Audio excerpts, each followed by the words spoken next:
racing with Chicago News, and when most people think of a Miata, they think of a winding country road, but what most people don't realize is a Miata makes an incredible city car as well. So we brought our 2018 Miata Club Edition into the city to show you exactly what we mean. We've often talked about just how great this newest version of the Miata is, but some improvements from 2018 make it even better. Now you can get these Recaro seats that come with the Brembo brakes, this performance package.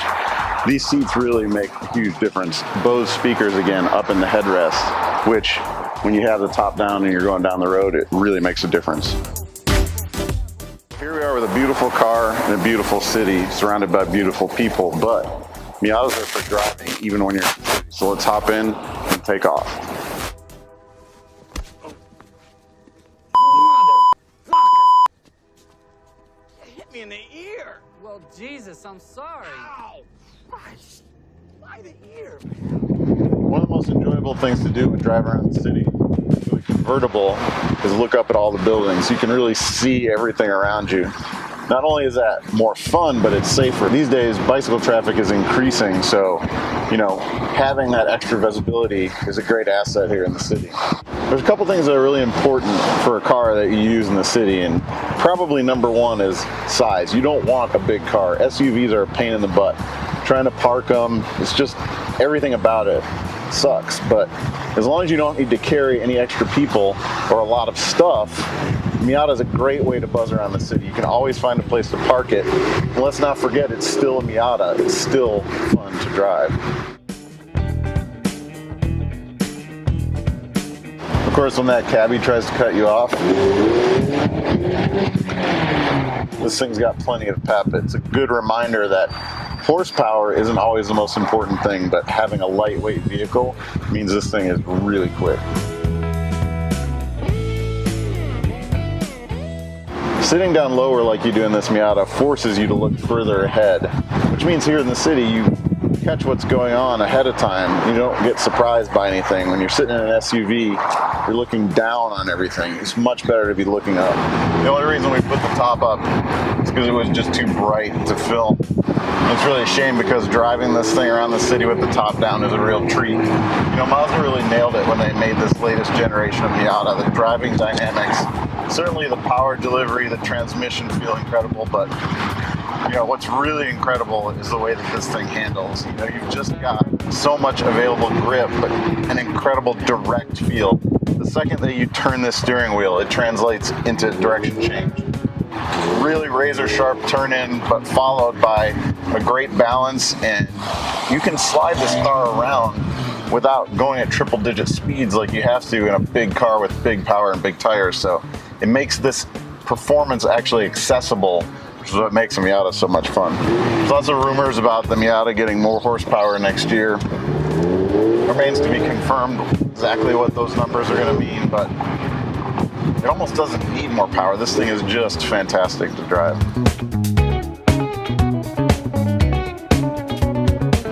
The original Miata was all about performance. There were no creature comforts, no technology. The features were really thin, but now you get a pretty incredible array of features. When we first got this center screen with the controls, we were pretty excited about it when this first came out, but it's getting a bit dated now. At least now there's touchscreen functionality up here. You don't have to use the actual center controls, which in the Miata especially, it's too far back. You have to get your elbow back and it ends up running into the center console to use this. Maybe if I had shorter arms it would be a little bit better, but it's just not that easy to use. Now you can use the touchscreen, but there's some features missing. No Android Auto, no Apple CarPlay, so connectivity wise it's a bit of a letdown.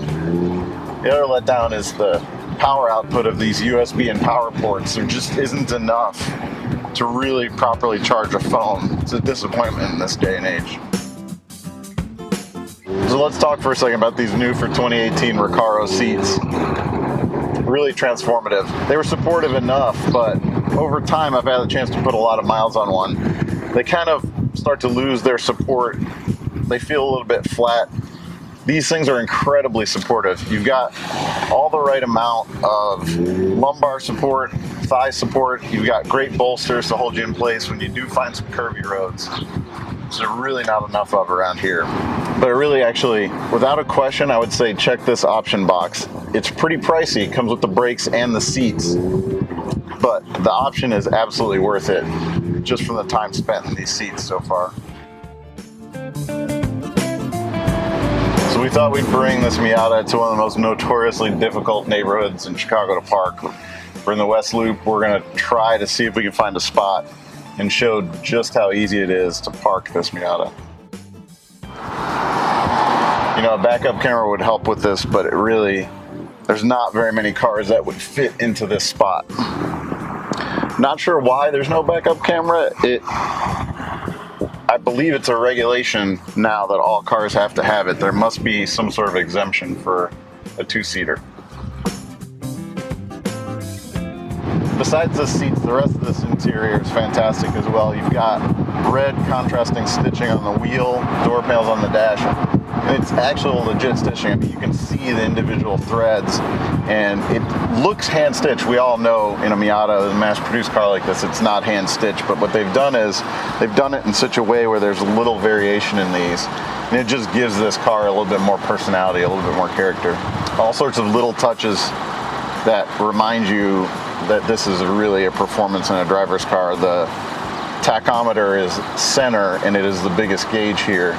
It's kind of a throwback to an old racing car where it would be that way. Only way they could do better is if they actually turned it where the red line was right at the top, but I'm not complaining. This is a fantastic gauge cluster, simple analog dials, a simple analog feeling car. Even though this is an analog car from a driver's perspective, you've got some digital goodies here. You've got blind spot monitors. These Recaro seats are even heated, so when you're driving this thing in cooler times, cooler months, you can actually be comfortable in it. You know, when you're in a convertible, the audio system is really important, especially if you're a fan of music. You want to be able to turn it up and hear it over the road noise. This new system, especially with the headrest speakers, really does the job. You can crank this up, and except at the highest of highway speeds, you basically don't hear anything but the music. It's a really cool experience. The other thing that's fantastic on this are the headlights. You've got LED projector headlights that just pierce right through the dark. I mean, you can see far down the road, and they do it without blinding the oncoming cars. Really well engineered headlights. There's only 3 problems with this Miata right now, but let's solve them. 1, 2, and this top needs to be down. Problem solved. These cup holders are really a pain. There's 2 places you can clip them. If you're driving by yourself, clipping it here is a decent enough spot. But they have clips in the back here that's right where your elbow goes. You're gonna knock your drink, it'll spill everywhere. You know what, just don't drink and drive a Miata. You know, a lot of people just don't consider the Miata a great city car, but we've proved today that it is, and it just adds to the list of this thing is great at. Razor sharp handling, great acceleration and performance, incredible visibility. You've got incredible fit and finish on the inside now as well. Some technology, could be a little more, but you know, for $30,000, give or take depending on options, this is a lot of car for the money, and one that's really great to get around the city in. It's just proof that the answer is always Miata.